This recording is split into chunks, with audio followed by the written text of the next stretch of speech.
আমরা আমরা যদি নিজেদের মধ্যে অনবরত এভাবে ঝগড়া করতে থাকি তাহলে কি হবে? কি হবে বলো?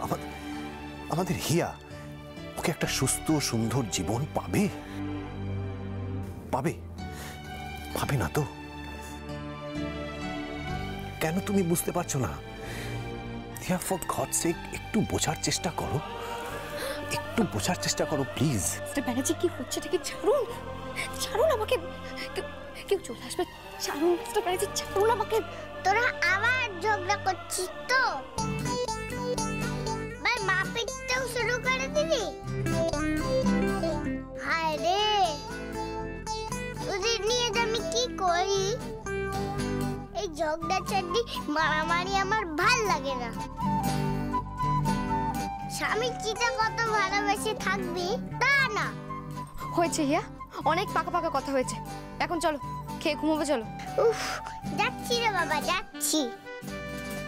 তোদের একটা জিনিস আমি দেখাতে এলাম। আমি তো এসে তোদের দেখে নিজেই অবাক হয়ে গেলাম। হিয়া, তুমি আবার শুরু করলে? হ্যাঁ, আচ্ছা আচ্ছা, ঠিক আছে। এই দেখ, কাকাই এই পুতুলটা আমাকে এনে দিয়েছে। পুতুলটার আমি কি নাম দেব ভাবছি। একটু ভালো নাম দে তো মা। তুই পারবি না, ছাড়। বাবা, তুমি একটা ভালো নাম বলো তো। ভালো নাম? আরে কি হলো, নামটা বলো। হ্যাঁ হ্যাঁ বলছি। আমার মেয়ের নাম তো হিয়া। হ্যাঁ রে বাবা, হ্যাঁ হিয়া। তাহলে হিয়ার সাথে মিলিয়ে পিয়া। পিয়া কেমন হয়? ভালো হয় না? আর দিয়া হিয়া পিয়া, নট ব্যাড। হয়েছে হয়েছে, সারাক্ষণ যেন কথার ফই ফুটছে মুখে।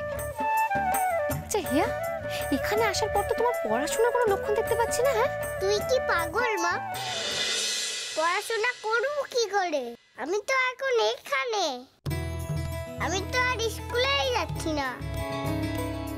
স্কুলে না গেলে কি পড়াশোনা হয় বল? আমাকে এখানকার স্কুলে ভর্তি করে দে না মা। আমার সারা জীবন এখানেই থেকে যায়।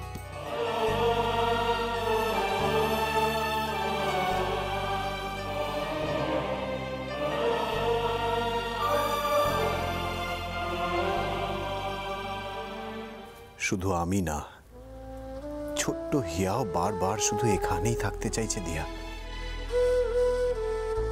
আর জেদ করে থেকো না, ফিরে এসো দিয়া, ফিরে এসো।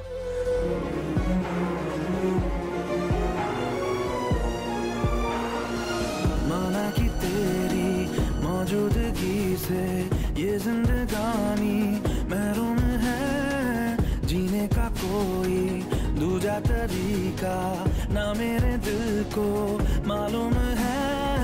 तुझको मैं कितनी शिद्दत से चाहूं, चाहे तो रहना तू बेखबर।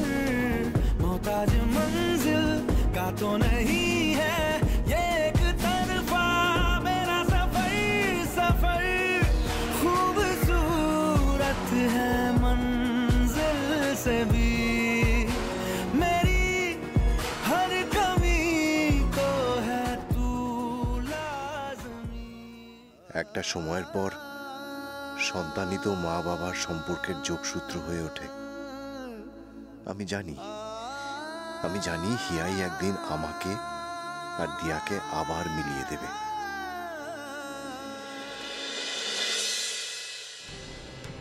কি? কোন ড্রেসটা বললে? রেড ড্রেসটা? ঠিক আছে, তাহলে আমি পিকনিকে রেড ড্রেসটা পরে আসবো। হোয়াট? আমাকে রেড ড্রেসটা পরে হট লাগে? নাও প্লিজ ডোন্ট ফ্লার্ট। হ্যাঁ, পিকনিকের টাকা আরে ওটা মমের কাছ থেকে ম্যানেজ হয়ে যাবে। তোমারটা তোমারটাও কিন্তু আমি স্পন্সর করতে পারি, অসুবিধা নেই। আচ্ছা আমি বলছিলাম যে তোমাকে তো আমি ওদিনকে বলছিলাম। বৃষ্টি, আমি তোমাকে একটু পরে রিং ব্যাক করছি।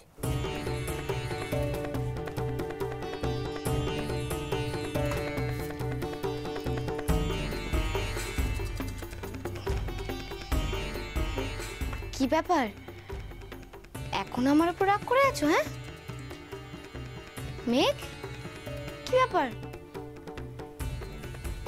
বৃষ্টি, তুমি কি আমার সঙ্গে কথা বলবে না? হ্যাঁ কি হলো, চুপ করে আছো কেন? মেঘ, তোমাদের বজরংবলী আন্টির সঙ্গে কথা বলবে না? আপনি দেখতে পাচ্ছেন আমরা পড়াশোনা করছি, তাও আপনি আমাদের ডিস্টার্ব করছেন। বাবা, আবার আপনি আজ্ঞে হয়ে গেল। তবে মেঘ, আমি তো একটু আগে দেখলাম তুমি পড়াশোনা করছিলে না, তুমি ল্যাপটপে গেম খেলছিলে। আর বৃষ্টি, তুমি তো একটু আগে ফোনে কার সঙ্গে কথা বলছিলে, তাই না? বাহ,